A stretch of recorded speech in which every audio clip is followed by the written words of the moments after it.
Let me tell you the story of my grandmother's cookies.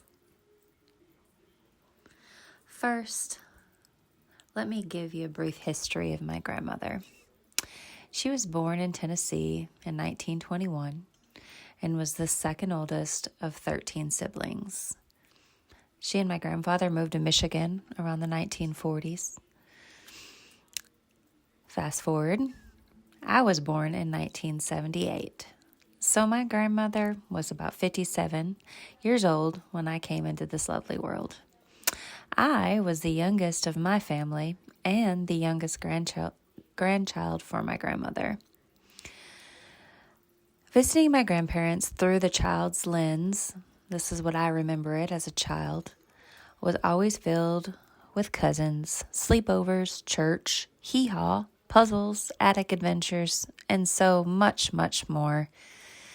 My grandmother's kitchen always began with a cookie jar on her counter, filled with chocolate chip cookies, molasses cookies mostly.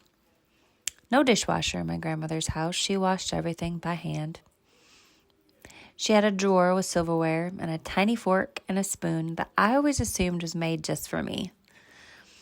The smell of her home always reminded me of fresh baked biscuits. Now, my grandmother was known for her biscuits, but that's another story.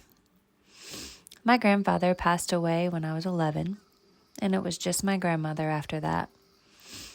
As I grew through the years into an adult, Grandma's house was always welcomed. Never needed to knock or call ahead. She always greeted me with the best smile and a hug, and always a full cookie jar. I moved to Kentucky and started a family of my own. And Grandma would send me lovely boxes of cookies. And sometimes I believe the church members baked them when she got up there in the years. One day I called my grandmother, who at this time was well into her 80s, and I asked her for her cookie recipe. Well, my grandmother, as she often did, she mailed me her recipe, and sure enough, she mailed me the Nestle Toll House package, straight out of the package.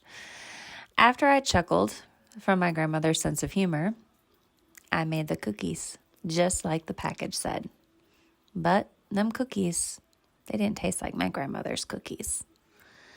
So I called my grandmother, and she gave me a different version of her cookie recipe, and I've been making them ever since. And now, my grandmother's passed away when she was the young age of 97. It's been about 6 years now. But